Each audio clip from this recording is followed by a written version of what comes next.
আসসালামু আলাইকুম ওয়া রাহমাতুল্লাহ। দেশের প্রধান প্রধান জাতীয় দৈনিক পত্রিকার শিরোনামে স্থান করে নেওয়া গুরুত্বপূর্ণ খবরগুলো নিয়েই হাজির হলাম আপনাদের সামনে। আশা করি সাথেই থাকবেন। গুরুত্বপূর্ণ খবরগুলোর মধ্যে শুরুতেই থাকছে, তফসিল ঘোষণার আগেই সরকার থেকে সরে যাব বলে জানিয়েছেন উপদেষ্টা আসিফ মাহমুদ সজীব ভুঁইয়া। বিবিসি বাংলাকে দেওয়া এক সাক্ষাৎকারে তিনি একথা বলেন। তিনি আরো বলেন, 2008 সাল থেকে তিনি রাজনীতির সাথে জড়িত। রাজনীতির সাথে যুক্ত কাউকে নির্বাচনকালীন সরকারে থাকা উচিত নয় বলে জানান তিনি। এছাড়াও উপদেষ্টা পরিষদে অনেকেই রাজনীতির সাথে যুক্ত আছেন, তাদেরও সরে যাওয়া উচিত বলে মন্তব্য করেন তিনি। এদিকে গুলশানের চাঁদাবাজির ঘটনায় আসিফ মাহমুদ জড়িত বলে একটি লিঙ্ক ইতিমধ্যেই ভাইরাল হয়। গ্রেপ্তারকৃত অপু ভিডিওটিতে জানান, স্বামীর বাসায় যাওয়ার আগে উপদেষ্টা আসিফ মাহমুদ সজীব ভুঁইয়ার সঙ্গে তার কথা হয় গুলশান 2 নম্বরের 5 স্টার হোটেল ওয়েস্টিনের সামনে। পাথর তোলায় ঐক্যমত্য, পরে লুটপাটের কথা সবাই জানত, তবে ঠেকানো যায়নি। বেশিরভাগ পাথর নিয়ে যাওয়ার পর এখন তৎপর। সাদা পাথর রক্ষায় 24 ঘন্টা টহল দেবে যৌথ বাহিনী।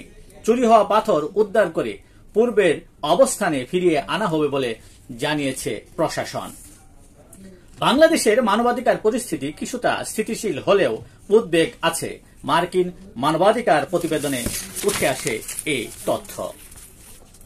জনগণের হাতে ক্ষমতা হস্তান্তরে প্রতিশ্রুতিবদ্ধ বলে জানান প্রধান উপদেষ্টা ডক্টর মোহাম্মদ ইউনূস।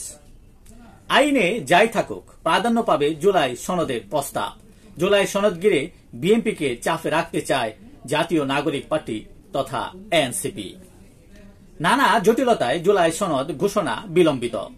আবারও আলোচনা ও বিশেষজ্ঞ পরামর্শ চায় কমিশন। নির্বাচনের আগেই বাস্তবায়নের অঙ্গীকার থাকবে সনদে। অধ্যাদেশ জারি করে সংবিধান সংশোধন করা নিয়ে সংশয়। সাবেক 3 গভর্নর ও 6 ডেপুটি গভর্নরের ব্যাংক হিসাব তলব করেছে বাংলাদেশ ফিনান্সিয়াল ইন্টেলিজেন্স ইউনিট।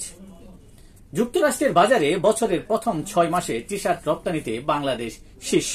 এ সময়ে বাংলাদেশ থেকে গেছে 37 কোটি 32 লাখ ডলার। ঢাকায় এমপিওভুক্ত শিক্ষক সমাবেশ থেকে ঘোষণা, 1 মাসের মধ্যে জাতীয়করণ না করলে 39,000 শিক্ষা প্রতিষ্ঠানে কর্মবিরতি থাকবে। কিশোর গ্যাং বেপরোয়া, চট্টগ্রামের বিভিন্ন জেলায় বড় ভাই বদল। গাজীপুরে 30টি চক্র সক্রিয়। কক্সবাজারে চক্রে রোহিঙ্গা কিশোর কিশোরীয়। রাজশাহী মহানগরে 30 ওয়ার্ডেই এই চক্র। রাজধানী সড়কে খান খন্দ, গর্তে পানি, দুর্ভোগ। বিশিষ্ট প্রাবন্ধিক ও শিক্ষাবিদ অধ্যাপক যতীন সরকার আর নেই। গতকাল বুধবার বেলা 2:45টার দিকে ময়মনসিংহ মেডিকেল কলেজ হাসপাতালের আইসিইউতে চিকিৎসাধীন অবস্থায় তার মৃত্যু হয়। তিনি স্ত্রী, কন্যা, ছেলেসহ অসংখ্য আত্মীয় স্বজন ও গুণগ্রাহী রেখে গেছেন।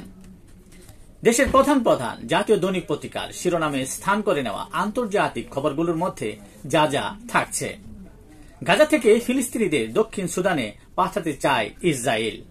গাজা দখলের পরিকল্পনা নিয়ে ইসরায়েলকে তুলোধুনু উত্তর কোরিয়ার। গাজায় সহায়তা নিতে গিয়ে নিহত 31, 24 ঘন্টায় মোট নিহত 123 জন ফিলিস্তিনি। ইউক্রেন যুদ্ধে রাশিয়াকে সমর্থন ও সহযোগিতা করায় কিম জং উনকে ধন্যবাদ জানালেন রাশিয়ার প্রেসিডেন্ট ভ্লাদিমির পুতিন। দক্ষিণ কোরিয়ার সাবেক প্রেসিডেন্টের পর তার স্ত্রী গ্রেফতার। পাকিস্তান সীমান্তে উত্তেজনা, ভারতীয় সেনা নিহত। ভারতের সরকারি সূত্রের দাবি, পাকিস্তান সেনাবাহিনীর সহায়তায় সন্ত্রাসীরা সীমান্ত পেরিয়ে অনুপ্রবেশের চেষ্টা চালানোর সময় গোলাগুলির ঘটনা ঘটে। এই ছিল দেশের প্রধান প্রধান দৈনিক পত্রিকার শিরোনামে স্থান করে নেওয়া গুরুত্বপূর্ণ খবরগুলো জানিয়ে এতক্ষণ আপনাদের মাঝে উপস্থিত ছিলাম। আশা করি আপনাদের ভালোই লেগেছে। আজকের মতো এখানে, আবারও দেখা হবে আগামীকাল ঠিক একইভাবে। সে পর্যন্ত অবশ্যই ভালো থাকবেন, সুস্থ থাকবেন। আসসালামু আলাইকুম ওয়া রাহমাতুল্লাহ।